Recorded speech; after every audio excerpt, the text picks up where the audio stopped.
¿Cómo va? ¿Qué tal? Buenas tardes, ¿cómo va, Hugo? ¿Cómo se ve la reforma laboral? Fuerte.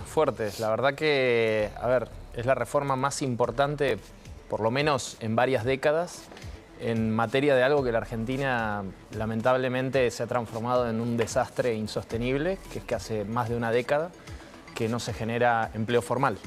Tenemos más de la mitad de los argentinos que trabajan en la informalidad y no estamos generando nuevos empleos, motivo por lo cual creo que hay un consenso generalizado de que necesitamos esta reforma, que a mí me gusta el título de la idea de modernización porque me parece que fundamentalmente el mayor de los problemas es de elementos vetustos, viejos, antiguos, que quedaron anacrónicos en un mundo que cambió mucho, ¿no? O sea, estamos hablando de leyes de 1970, de 1960, de 1980, cuando en el camino, bueno, el mundo avanzó, el mundo cambió, hay trabajos nuevos que antes no existían, hay dinámicas nuevas que antes no existían. Por eso me parece que, como bien dice el ministro Sturzenegger, es una reforma fundamentalmente apuntada a dos públicos, a todos, pero a dos públicos. Uno son las pymes, que es la que más les cuesta encarar con esta lógica de los juicios laborales y con esta lógica de los costos, del costo laboral. Y la otra son los jóvenes, que tenemos, me incluyo, otra mirada de las cosas. Digo, no sé, mi viejo laburó 30 años en la misma empresa, se tomaba 15 días o 20 días de vacaciones, el mismo mes iba al mismo lugar y que se quería tomar, bueno, digamos, las vacaciones al mismo lugar el mismo mes todos los años. Claro. Nosotros, por ahí te querés tomar una semana fuera del verano, no podés porque la ley no te lo permite, por ahí te querés tomar una semana separada de otra, no podés porque la ley no te lo permite. Digo, es un conjunto de elementos que vos decís que pueden mejorar. Sin duda. Es cierto que la economía es la que facilita o no, genera más laburo, pero también las condiciones legales son las estructuras o el andamiaje en donde funciona nuestra sociedad. Viviana Albertus es abogada laboralista y seguramente tiene una visión o contrapuesta o complementaria. ¿Qué tal? ¿Cómo va? ¿Cómo están? Buenas tardes. Bueno, en primer lugar mencionaban lo del nombre. Yo celebro el nombre porque creo que no podemos poner en duda que después de 50 años necesitamos modernizar la ley de contrato de trabajo. Ese es uno de los puntos. Estamos hablando de una ley que tiene 50 años. Por un lado se habla de la modernización y obviamente también, como comentaban, las nuevas relaciones laborales y contractuales merecen, y yo celebro que el presidente haya llevado esto al ámbito constitucional que corresponde. ¿Cuál es? Que el Congreso. ¿Por qué? Porque no debemos olvidar que en el 2023, en diciembre del 2023, el presidente intentó modificar la ley de contrato de trabajo a través del DNU 70, ¿sí? El cual está, por una medida cautelar, suspendido y a la espera de resolución de la Corte. Por lo cual, insisto, celebro que en este momento se haya acudido al mecanismo constitucional que prevé la Constitución Nacional para poner en debate en el Congreso de todos estos temas que merecen discusión. Sí, bueno, a ver, obviamente con las nuevas mayorías que tiene el Congreso, y lo digo habiéndolo vivido, ¿no? Hubo una votación que perdimos 181 a 60. Ya era un absurdo que no había ninguna posibilidad de un Congreso que sacara nada positivo, que tenía un solo objetivo, que era ponerle trabas y tratar de golpear al gobierno. Bueno, con un Congreso que el gobierno sigue sin tener mayoría propia, pero tenemos 95 diputados de los 129 que necesitamos para llegar al quórum. Claro. Tenemos 20 o 21 senadores de los 37 que se necesitan para llegar al quórum. Bueno, es un Congreso con distintas mayorías, podemos llevar adelante este tipo de discusiones. Pregunta, porque tuve discusión con un par de abogados laboralistas, porque también uno intenta conocer la verdad o llegar a la verdad, que es una construcción, ¿no? Sobre todo en este caso la verdad de la mejora laboral. Se supone que se persigue esto, ¿no? Y hay distintas opiniones, hay distintas visiones, y un concepto que está en discusión casi como objeto de estudio es el tema de la industria del juicio. ¿Hay industria del juicio laboral o no? Dos abogados me dijeron no hay, me dieron índices y alguno hasta se ofuscó, pero yo creo que hay que hacer un doble clic en qué significa cuando alguien dice industria del juicio, ¿no? A mí lo que me parece que claramente y nítidamente hay es una ley que, como bien decía la doctora recién, al ser tan antigua, ha quedado para la modernidad con demasiadas lagunas. Demasiadas lagunas de un mundo que ha cambiado. Entonces, ante esas lagunas, lo que termina ocurriendo son niveles de discrecionalidad demasiado elevados. Entonces, por ejemplo, ante una indemnización, ¿Qué parte entra, qué parte no entra? ¿Es salario, no es salario? Las ¿Qué multas. pasa con las, sí, o las multas? ¿Qué pasa con la propina? Bueno, todo o con la parte que te pagan en negro. Bueno, Por eso yo en todas ese estas sentido cuestiones... discuto sobre mi propia idea, perdón la autorreferencia, pero porque también escucho que la ley tiene que proteger al trabajador, que es el más débil del sistema. Y ahí se lo pregunto a ella para ir pimponeando. Perdón, que te interrumpí, pero... Hugo, interesante. La ley mantiene la protección al trabajador en caso de duda. Esto nosotros lo llamamos el indubio prooperario. Sí. Se habla y todos los días estamos viendo, porque si bien la ley entró ayer, Indubio hace pro varias... reo es el otro, ¿no? Exacto. Hace semanas se está poniendo en debate el proyecto de ley que recién conocimos ayer, ¿no? Entonces se habla de que es en perjuicio de los trabajadores. Yo cuando lo leí seriamente, deroga más de 20 leyes, por lo cual ahí también merece un análisis especial todos esos aspectos, pero la realidad es que creo que nadie puede poner en duda que, por ejemplo, la entrega de certificados de trabajo digitales, ¿sí?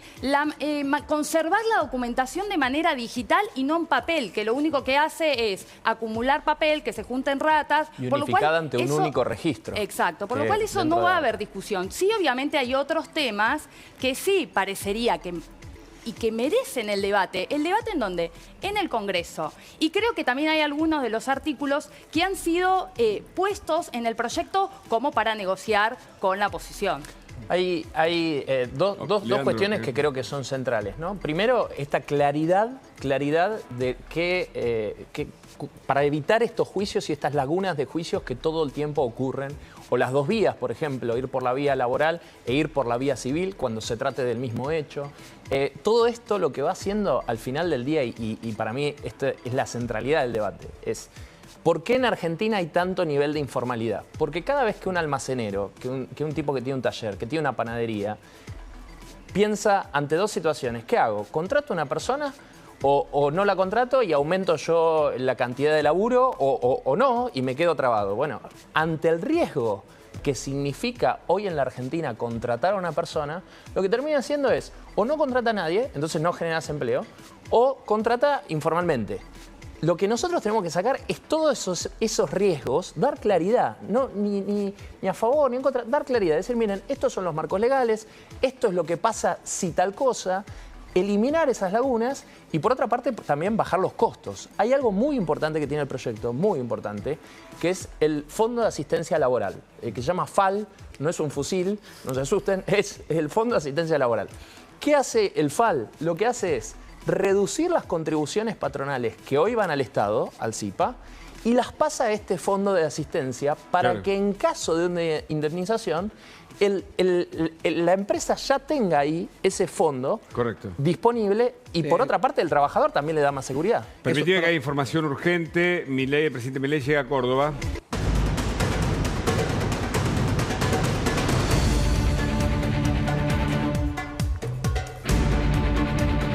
Ahí vemos, Paula, ¿no? La llegada del presidente al hotel en Córdoba. Sí, vamos a empezar a compartir el desembarco de Javier Milei en Córdoba, una provincia que claramente le es afín a La Libertad Avanza. El presidente llegó al aeropuerto Ambrosio Tarabella, allí de Córdoba, y desde el aeropuerto se trasladó junto a su comitiva a un hotel del barrio Alberdi. Ahí va a estar esperando unas horitas, una horita más o menos, para después trasladarse a la zona de Nueva Córdoba, donde tenemos apostado el móvil para ver qué es lo que pasa en esta caravana de aproximadamente 2 cuadras que va a realizar el presidente Javier Milei, donde espera encontrarse con sus seguidores en esa provincia que le ha dado un fuerte respaldo a La Libertad Avanza y que claramente le dio un triunfo cuando había alguna duda con respecto a, bueno, ¿se va a imponer el peronismo cordobés, quien gobierna la provincia en este momento, o La Libertad Avanza va a hacer su avanzada allí? Bueno, finalmente logra La Libertad Avanza ganar. Ahí lo veíamos a Milei, veíamos a su equipo de comunicación. Con una campera que yo creo que es la de que no lo protege, ¿no? Me parece, es un tipo de material Kevlar, ¿no? Yo a ver, o es el mameluco, no sé. Y Karina Milei, que es la presidenta del partido. Ahí está Karina Milei. ¿Ves? A esa campera me refiero. Pero bueno, nada, es una interpretación o una deducción, pero no tenemos la confirmación.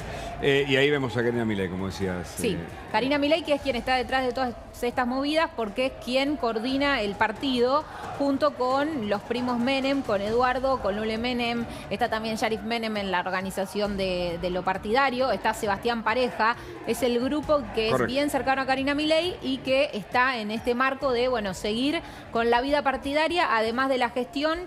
Y ahí está, bueno, vemos a Iñaki Gutiérrez. Bueno, vamos a esperar a ver qué es lo que pasa en Córdoba. Vuelve hoy, ¿no?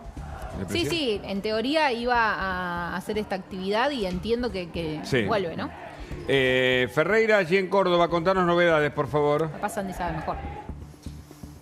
Último, 20:30 es el horario previsto el regreso de Milei a Cava. Sin embargo, desde las fuentes del operativo de seguridad dicen tal vez se demore un poco más, porque con el arribo aquí a esta zona, Nueva Córdoba, 19 horas, que es el horario previsto, si bien el llamado a todos los seguidores es a las 18, y tras el movimiento y la caravana que van a hacer por 2 cuadras, 200 metros, le va a demandar un poco más de tiempo. Es probable que incluso salga pasadas las 20, 30, 21 horas desde Córdoba. Va a estar, por supuesto, asistido por personal de Casa Militar en el primer núcleo de seguridad. El segundo núcleo va a estar con el refuerzo de Policía Federal y también de Gendarmería Nacional. Y la Policía de Córdoba va a colaborar con Casa Militar en el tercer anillo de seguridad que va a tener en el marco de la periferia de este mega operativo que se está abocando ya desde más temprano en esta parte de Nueva Córdoba. Cada vez hay más gente, con globos, con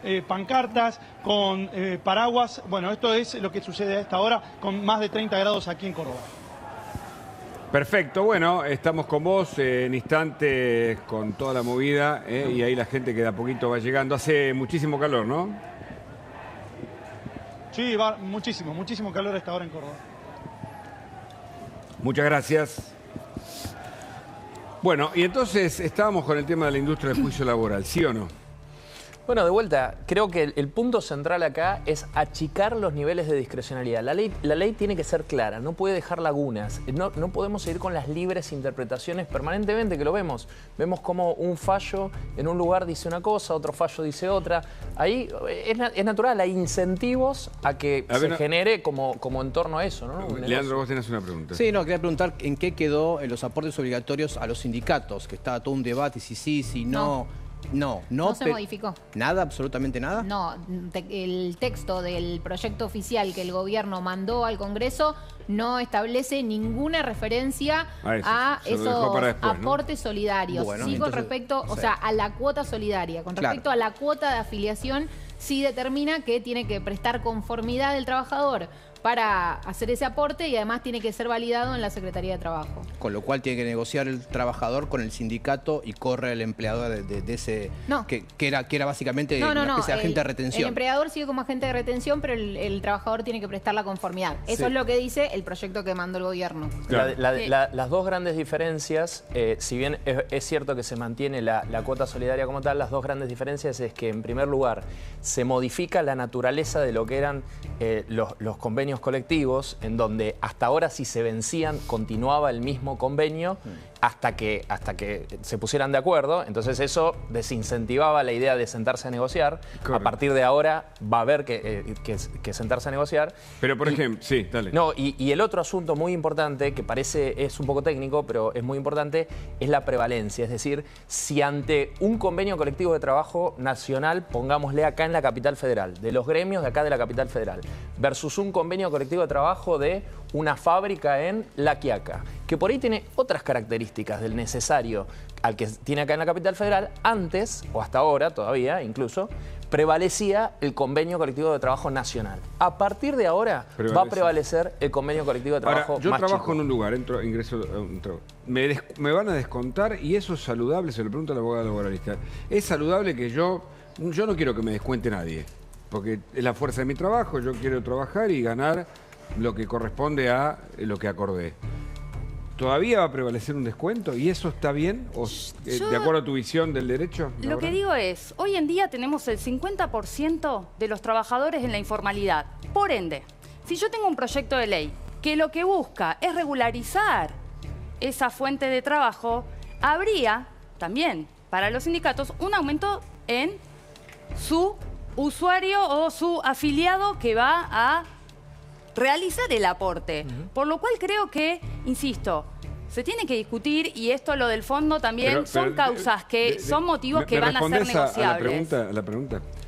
Alguien trabaja, ¿no? Yo entiendo que no es lo mismo el rubro de la pesca, de la minería, que el periodista, que lo que sea, ¿no? Incluso hay una discusión sobre el estatuto de periodista, no sé si algunos están tanto, ¿no? Pero bueno, sí, no importa. está dentro de las derogaciones. De las derogaciones, sí. Ahí nos metemos, pero digo, es complejo el tema. Pero yo digo, ¿es lógico? ¿Y qué pasa en otros países si hiciste algún trabajo de derecho comparado? Que yo trabajo en un lugar y alguien me descuenta para no sé qué. ¿Es lógico sin que yo sea el dueño de mi propio ingreso? ¿Está bien A ver, eso? y yo considero que para algunos supuestos sí, para otros hay que analizar. Y también después va a terminar la justicia resolviendo varias cuestiones sobre, lo vamos a ver, inconstitucionalidad o no de ciertos artículos que quizás se llegan a aprobar, ¿sí? Por lo cual, si un trabajador, ¿sí?, voluntariamente opta porque la afiliación es optativo, es un derecho del trabajador. Sabemos que quizás en algunos supuestos se da otra situación. Es como ser socio en un equipo de fútbol, lo que sea. Vos vas, pagás y se acabó. Si vos querés, no que sea afiliarse obligatorio. Es un derecho laboral del trabajador. No nos tenemos que olvidar eso. Por lo cual el trabajador tiene derecho a elegir, incluso en una actividad que hay varios sindicatos, a qué sindicato me quiero afiliar. Claro. Sí, no tengo obligación de afiliarme a todos. No, yo elijo, yo como trabajador o trabajadora elijo a cuál sindicato me voy a afiliar. Lo que ¿sí? estuvo en discusión en las últimas horas y que se entablaron conversaciones entre dirigentes del gobierno, dirigentes del sindicalismo, fue lo de la cuota solidaria, que tiene que ver con lo que reciben los gremios por la actividad sindical, que era el punto más controversial, si se modificaba o no se modificaba. Finalmente el gobierno no lo incluye en este texto que va a mandar o que mandó al Senado, que ingresó por Senado, y de eso también entiendo que dependía cuánto nivel de confrontación le iba a poner la CGT en este fin de año al texto que tenía la reforma laboral. Ahí, Hugo, son 700 millones de dólares por año que los 10 principales sindicatos tienen por esta cuota obligatoria que sacan los trabajadores. Lo cual, bueno, es Déjame sumarte la última, tres títulos. 3 regímenes concretos. Uno para formalización, que va a generar, digamos, una especie de perdón de multas para todos aquellos empleos que hubieran estado, pero no estuvieran registrados. Muy importante. Segundo, aquellos que se creen nuevos empleos y que efectivamente aumenten la nómina de la empresa. Y tercero, el régimen especial de lo que son los trabajadores de plataformas, Uber, Rappi, Pedido Ya, etcétera, que se mantiene como una lógica independiente muy importante también. Gracias por la visita. Gracias a vos. Gracias. Leandro Gavin, Economía. Bueno, Hugo, hoy debutó finalmente